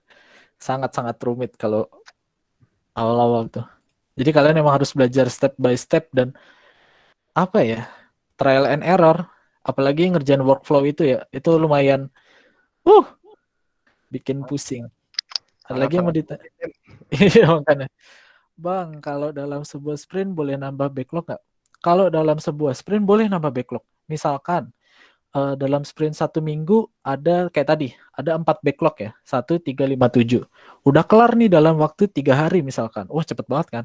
Oh ya udah, kira-kira eh, kalau ditambah bisa nggak nih kalian? Oh boleh Pak gitu ya. Udah tambah aja misalkan masuk 4 dan sprint nomor 4 sprint task nomor 4 dan juga nomor 6. Nah, itu boleh kok untuk masuk ke dalam sebuah sprint. Apalagi karena tujuan dari Scrum Framework itu adalah mengerjakannya apa ya? Lebih cepat gitu. Karena kalau baca-baca dari buku yang tentang Scrum Team dan Scrum Master atau Scrum Framework itu mereka bilang rata-rata mengerjakan dengan Scrum Framework itu lebih cepat kelarnya gitu dari estimasi waktu yang sudah ditentukan. Boleh lagi kalau ada yang mau nanya boleh langsung open mic. Jangan angkat Iya, tangan ya. Bingung Dep. kalau angkat tangan. Apa-apa? suara gue kecil banget ini, Mek. Suara gue apa suara lu? Suara gue. Enggak kok, kenceng kok. Ini biasanya banyak yang tanya ini berapa minimal orang, kan ada 3 role ya, nah berapa minimal orang dalam Scrum Framework ini gitu, untuk yang Scrum Framework ini. Hmm. Oke. Biasanya buat Scrum Team ini karena mereka kan menjunjung tinggi mobilitas ya dan kecepatan, fokus on speed. Jadi mereka tuh biasanya tidak bekerja dalam beda-beda sih. Cuman kemarin yang gue baca itu kalau nggak salah nggak boleh lebih di atas dari 30 orang. 30 atau 40 orang gitu. Jadi mereka nggak nyampe ratusan orang, bahkan nggak nyampe di atas 50 kok. Mereka nggak bakal nyampe di atas 50 karena biar apa ya, efektivitas dan efisien dari Scrum Framework itu tetap terjaga gitu. Dan waktu yang dibutuhkan untuk mengerjakannya tetap stabil, nggak berubah-berubah dan apa ya, pokoknya tetap dalam kontrol gitu untuk pengerjaannya. Jadi mereka nggak akan bekerja dalam ukuran jumlah tim yang besar gitu. Ada lagi yang mau ditanyain nggak? Oke, paham deh, mantap. Ya. Mungkin ada lagi kalau ada yang ditanyakan. Emang, oh ya, untuk quotes yang tadi gue bilang di pertengahan itu adalah Scrum Framework adalah sebuah teori yang mudah dipelajari, namun sangat sulit untuk dikuasai. Kenapa sangat sulit? Kayak tadi, teorinya gampang kan? Oh, cuman produk backlog, masuk ke sini, jadi sprint backlog, terus kita ngelakuin ini sprint, terus nanti selesai increment down, tinggal dikirim. Ya, teorinya begitu, cuman kan di lapangan banyak banget tuh variabel, apa ya? Bukan variabel, banyak banget permasalahan yang berbentuk variabel. Bisa jadi emosi, bisa jadi permasalahan keluarga, bisa jadi permasalahan pribadi, bisa jadi permasalahan alat, permasalahan teknis, bisa jadi ada klien yang nyebelin. Nah, itu banyak banget permasalahannya. Makanya kenapa sulit dikuasai? Karena kalian sebagai mana ya PPT-nya? Kalau nggak salah ini deh. Bukan. Kalau nggak salah, oh ini nih.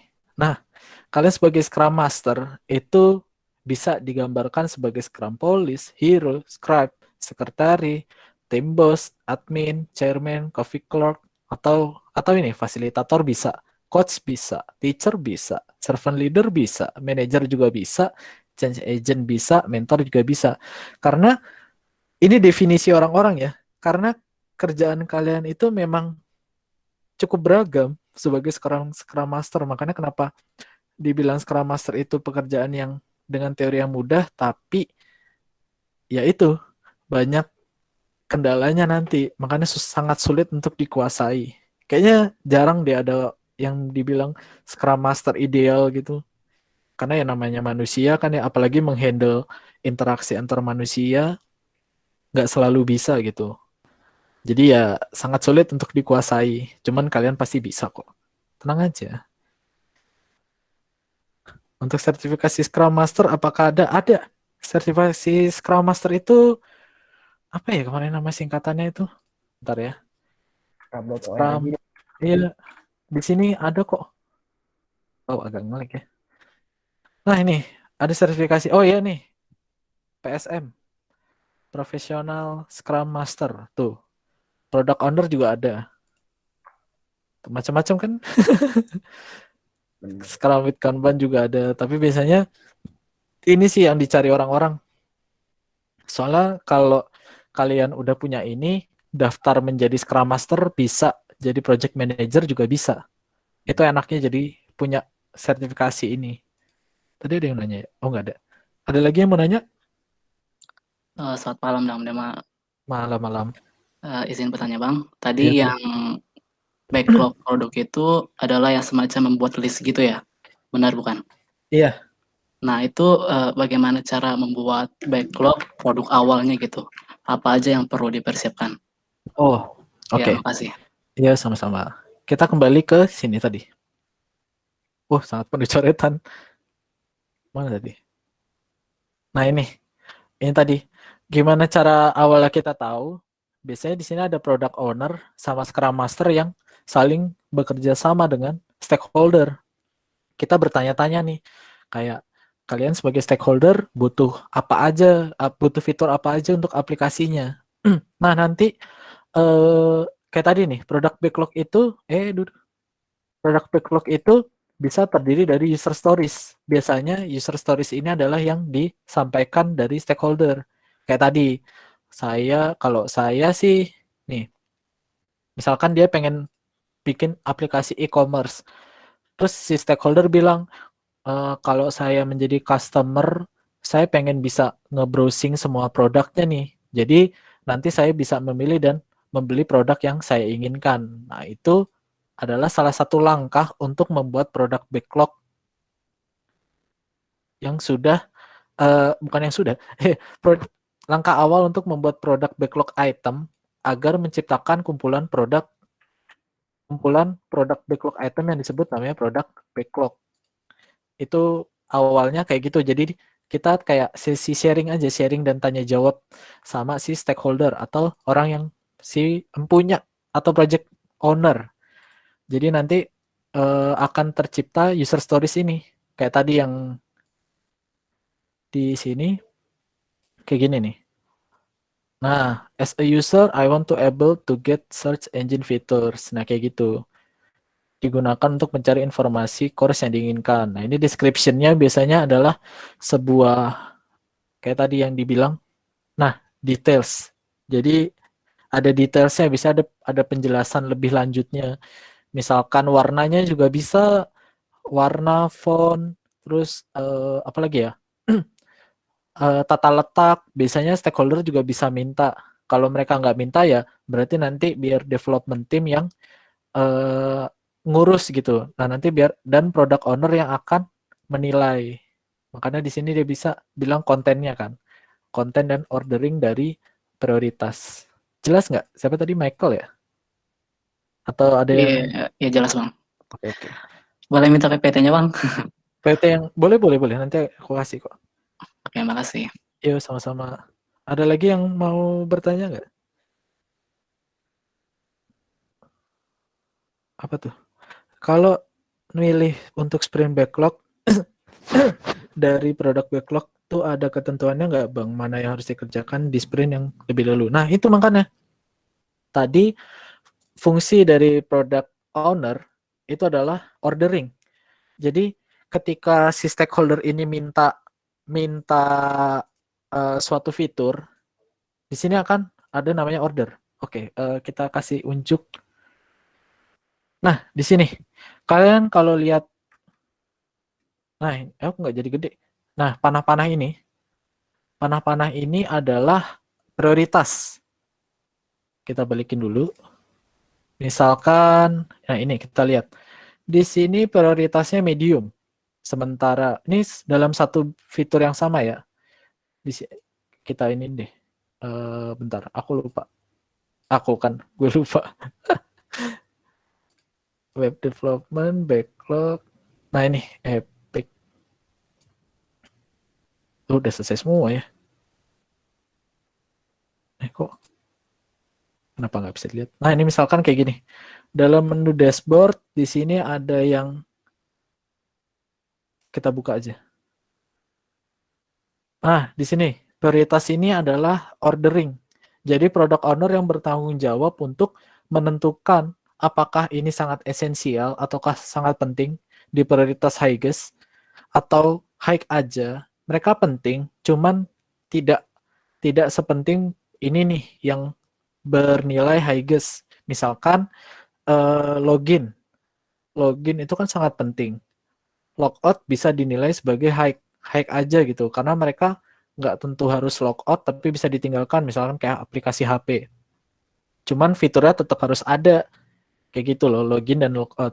Misalkan medium, oh ya udah berarti medium nanti akan dikerjakan setelah ordering yang highest sama high itu sudah selesai.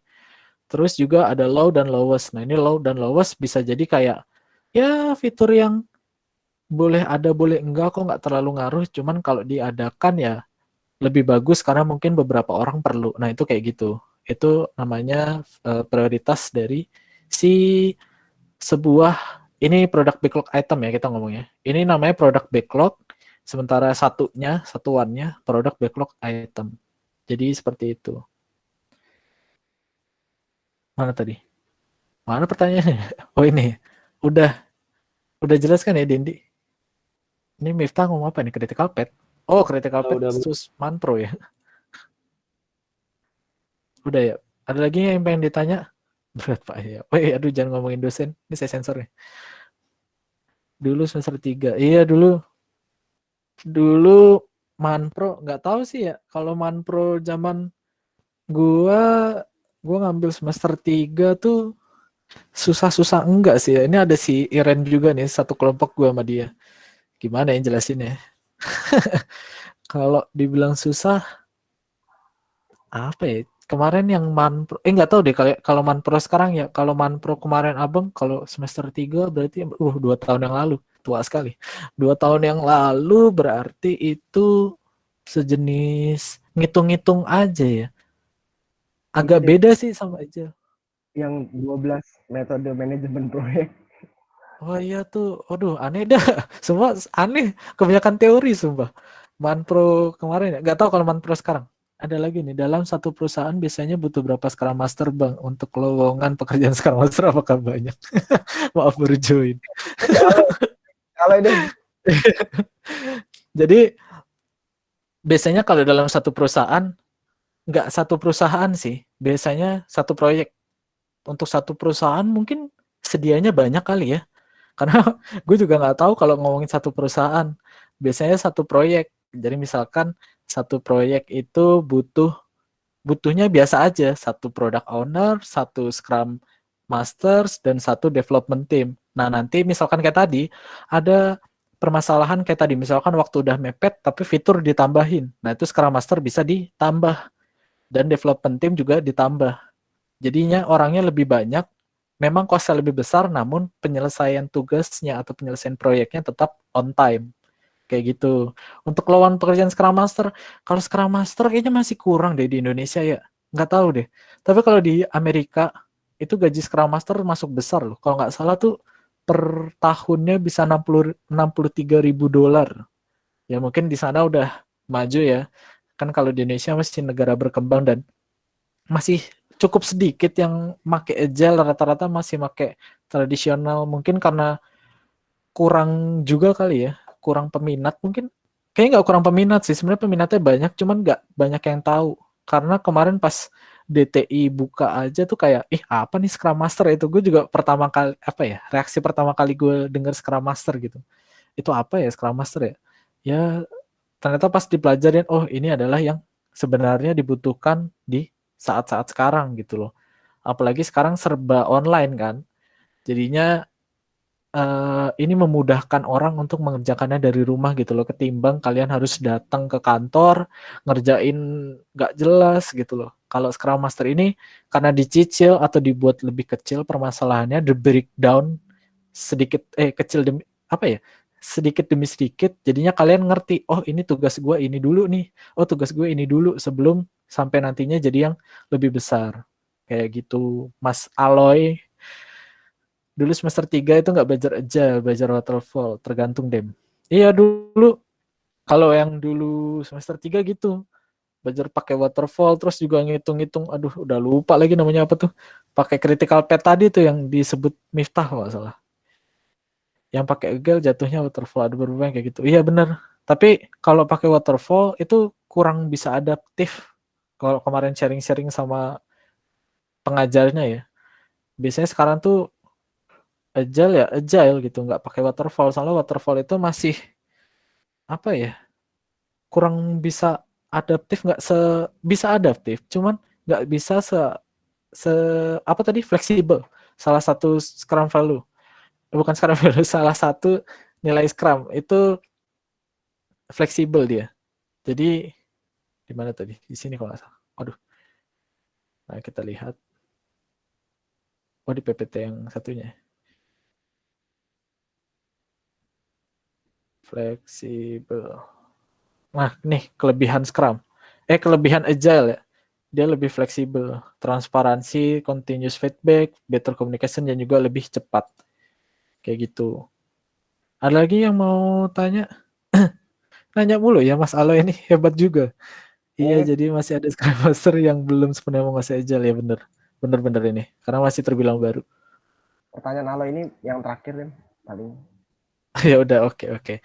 Kalau untuk project pribadi, apakah bisa efektif menggunakan agile atau teknik lain, Bang? Karena mengingat hanya untuk diri sendiri yang mengerjakan. Kalau tergantung sih ya. Soalnya kalau menurut gue sendiri, agile ini tuh sangat membantu gitu loh. Project sendiri itu misalkan project ini deh, nugas. Misalkan Tubes. Misalkan apa itu Tubes kemarin pemrograman game. Ya walaupun gue nggak begitu ngerti, cuman gue bisa membreakdown gitu loh. Oh, misalkan gue harus bikin game, misalkan Flappy Bird. Kalian coba bikin game Flappy Bird ya dengan menggunakan aset yang ada di Unity Store.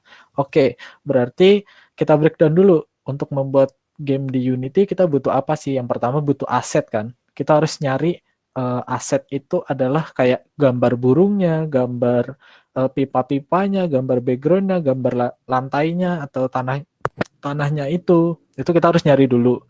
Berarti prioritinya high tuh buat nyari aset. Yang kedua adalah nyari contoh codingannya. Misalkan contoh codingannya itu bisa dari internet atau apa, nah itu bisa jadi priority high kedua. Nah terus yang selanjutnya misalkan kita ininya membuat tombol play dan tombol pause. Nah itu kan juga high aja ya, nggak high ges gitu. Karena kalian tetap bisa main tanpa tombol itu. Kayak gitu. Itu bisa dibuat untuk project diri sendiri kalau agile itu. Atau untuk apa ya? Untuk keseharian juga bisa kok. Misalkan, aduh ini dalam hari ini gue mau ngapain ya? Kalau dipikir-pikir gue pengen ini, pengen ini, pengen ini. Coba di list dulu. Kalian ngelis aja hari ini mau bikin PPT, mau benerin buku TA, atau mau bikin PPT TA. Nah itu kalian prioritaskan mana yang kira-kira lebih penting gitu. Oh kayaknya lebih gampang yang bikin PPT nih karena udah ada PPT, udah ada bukunya, tinggal translate. Ya udah berarti priority pertamanya membuat PPT. Terus lalu misalkan buku TA-nya mau di print atau mau dijilid, yaitu baru kedua, yang ketiga baru yang lain, kayak gitu. Jadi ya seperti itulah. Ada lagi yang udah ya, Mas Bahri? Udah Dem. Gitu sih Dem. Oke, bisa dapat. Ada lagi? Udah ya. Kalau misalkan kalian pengen tanya-tanya, boleh. Bener nggak ya? Oh enggak. Masih sebentar.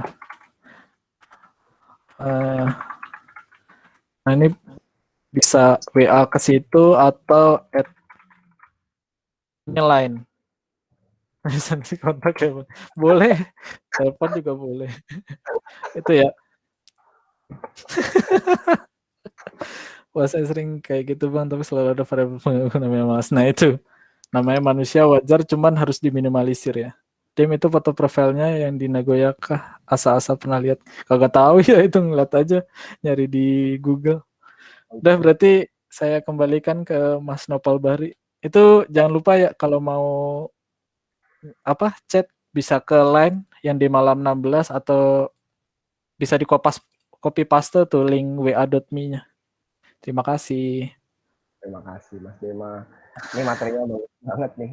Jadi cocok banget ya buat anak-anak IT kan. Jadi banyak banget require perubahan, variabel perubahan, bener nggak Dem? Betul. Jadi materi kali ini luar biasa banget nih. Oke, karena waktunya sudah jam 9, mungkin tadi pertanyaan Mas Alegas, pertanyaan terakhir.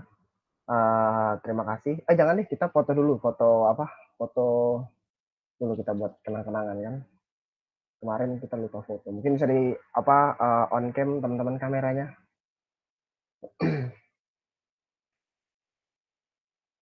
Ya dulu matiin share screen dong deh biar gue bisa foto deh. Gue bingung soalnya kalau Lupa. oke, ikutan dong Dem. Belum ngeset kamera, Pak. Nggak ngomong kalau mau foto ya. Kayak ikutan nih. Nggak apa-apa. Gue gaya aja di sini. Oke, oke ada lagi dong nyalain dong. Oke. 1, 2, 3. Sekali lagi. 1, 2, 3.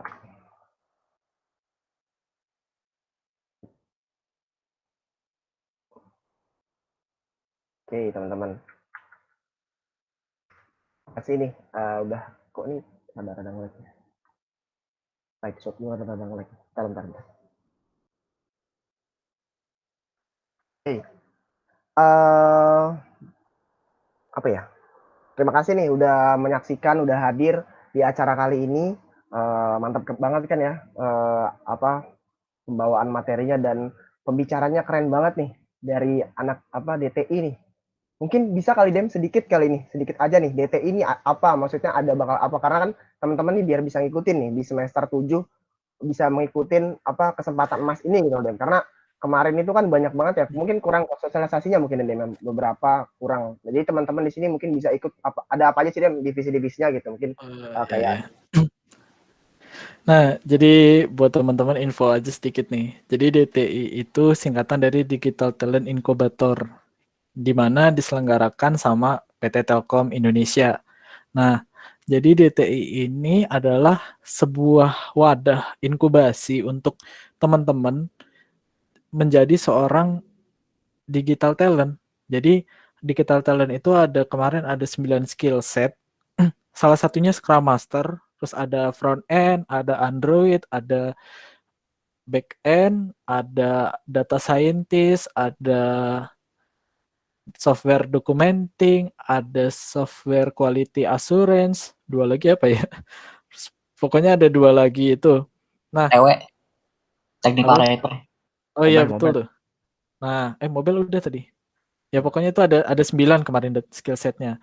Nah, kemarin sempat dikasih tahu sama salah satu pengajar Scrum Master, katanya tahun depan tuh insya Allah akan diadakan lagi.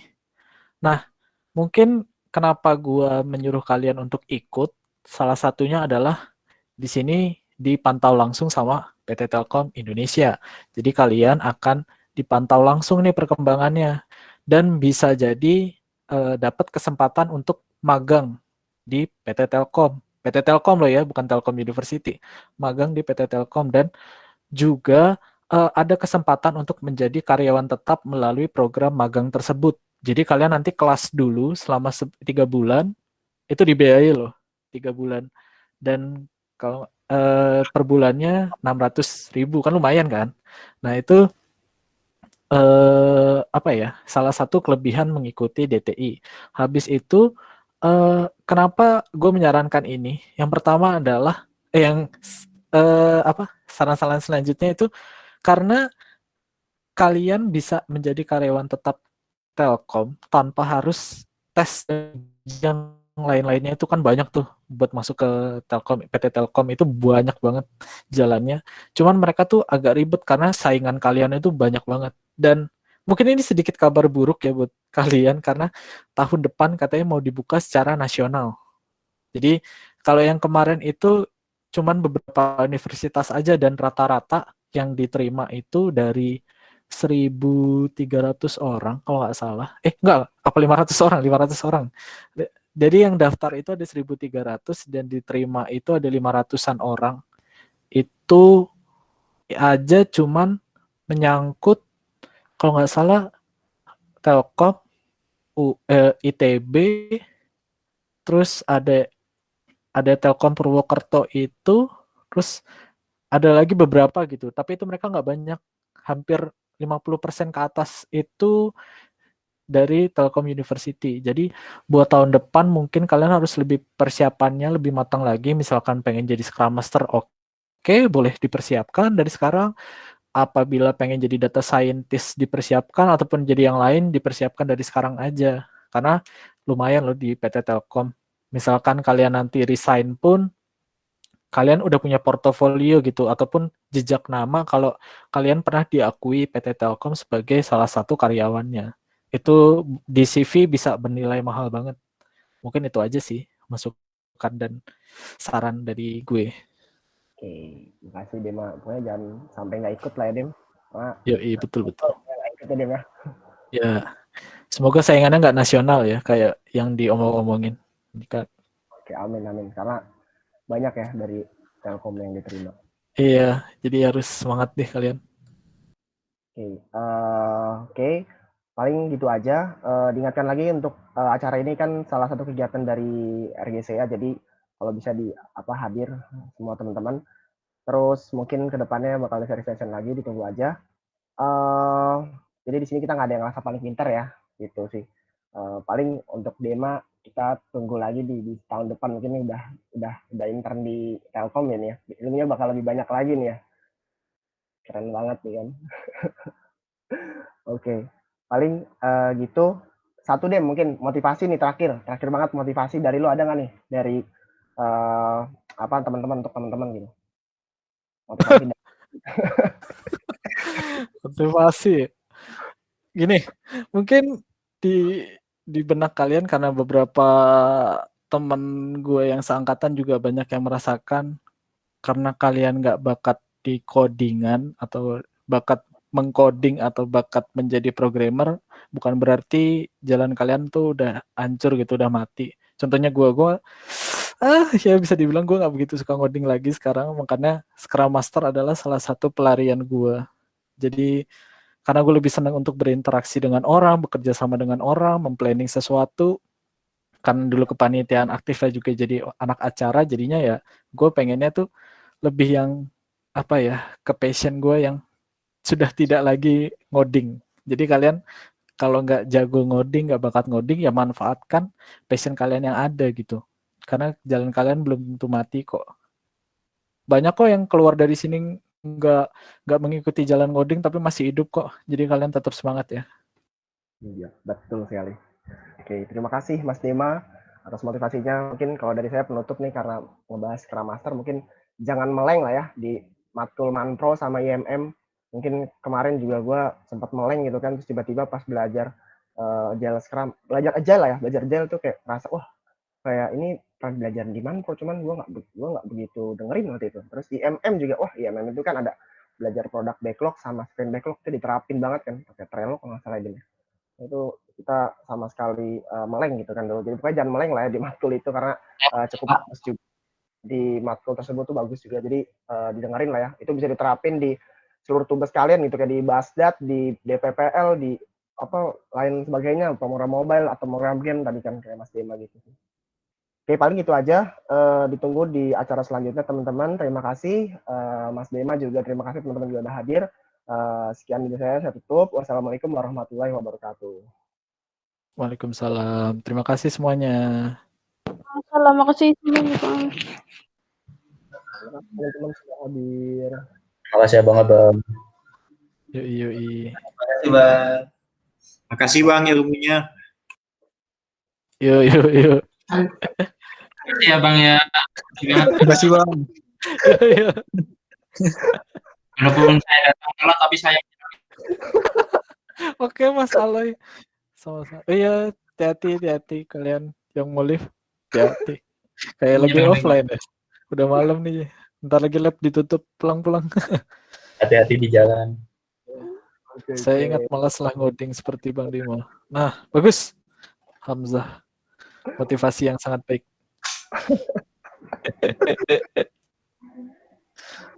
Oh ini gue matiin dulu rekamannya. Ya, Thank you, Nadem.